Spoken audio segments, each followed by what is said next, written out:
Hey friends, I'm glad you've joined me on this journey to thrive and be all God has called you to be. The closer you get to someone, the more you are tempted to control the way they do things. Sometimes out of protecting them and sometimes out of selfish reasons of how their actions will make you feel. I had to deal with this thought process myself earlier on in my marriage when I realized that my husband and I have different personalities. I believe that in order to let everyone around you thrive, we should deal with the feeling of embarrassment when we see them evolve, step into their higher purpose, try something new, unveil themselves, show their personality, and just generally become and grow as a person. It is easier to get used to someone's way of doing things that it becomes hard to make room in our minds for their growth. We want them to stay as the sister, brother, spouse, or friend that we know. And we feel challenged and embarrassed watching them evolve to fulfill their higher calling. This can often lead us to indirectly control how our loved ones show up to others because we are trying to protect ourselves from the embarrassment of their evolving and their growth.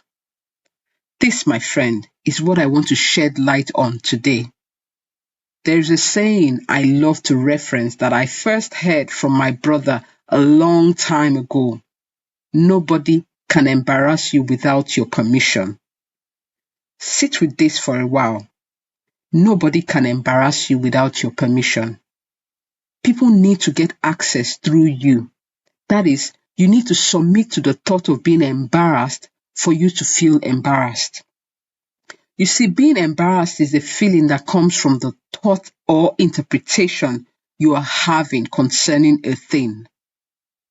The thought or interpretation you give a thing determines if you feel embarrassed or not.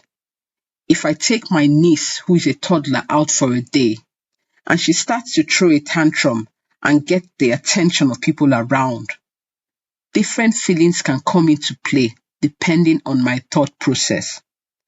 I could feel compassion for her or curiosity as to what is happening to her. In that way, make it about her well-being, not about me. Or I could take her behavior as a reflection of who I am and feel that she has embarrassed me, which is rather selfish. You see, my friend, my interpretation of her action will either make me feel embarrassed or otherwise. Often, this feeling of embarrassment can be brought about when we are trying to portray ourselves higher than we ought to think. So we end up trying to control our loved ones as we think their evolving personality will impact our reputation. That is who we are trying to show the world that we are. Remember the verse in the Bible that admonishes us not to think of ourselves more highly than we ought to think? Read more of this in Romans chapter 12, verse 3. Friends, you might think you're protecting that child by dictating their every move and making sure they fall into place regarding how they behave, especially outside. But check deep within your heart about your motives. Is it so you can be seen as a good mother so they don't spoil your reputation, what you think or what you want others to think about you? Well, if this is the case, you might win that particular war of getting your child to conform, but you are slowly losing the battle of raising a thriving child who is not afraid to make mistakes in front of his or her mom. I talked about this in my book, Godly Thriving and Confident Kids. I'll link it up in the description, or you can go to my website, www.sylvianwokolo.com, to check it out. I want us to stop and think when we find ourselves exhibiting this controlling behavior. Our loved ones do not need us to protect them from thriving.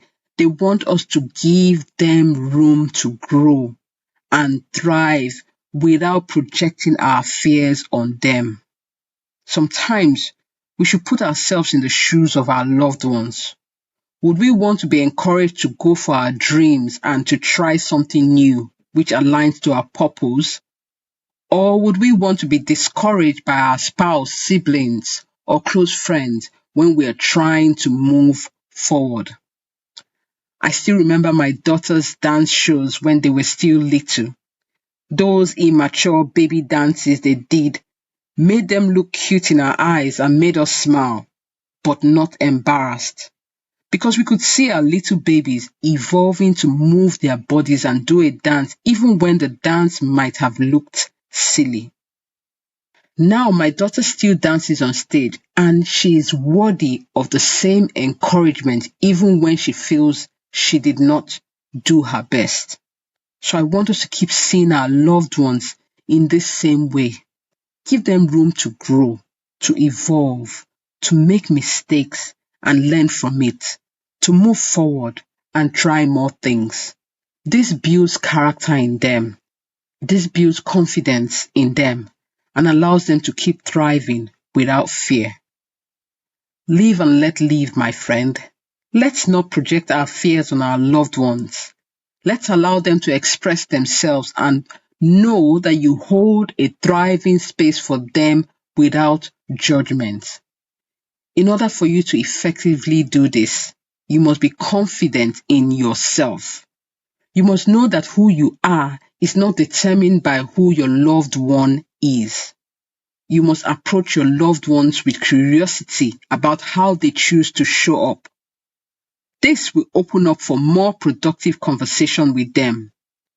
You see, when you are curious about them instead of having a closed and judgmental approach, it shows you are thinking about them and not trying to fix things for your selfish reasons or patch things up so their behavior does not affect how you want to be perceived by others.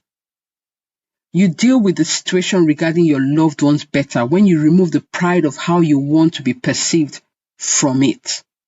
When I settle in my heart that I'm not trying to win the best mom in the world award, I'm able to challenge my kids with curiosity and have a productive conversation with them. Knowing that when they behave in a way I don't condone, it does not change who I am, but gives them an opportunity to learn and grow. So my friend, I want you to think on these things so you can create an environment where people around you can feel valued and loved while trying to become their best version. Remember that you are the light of the world, so keep winning, shining, and thriving. God bless.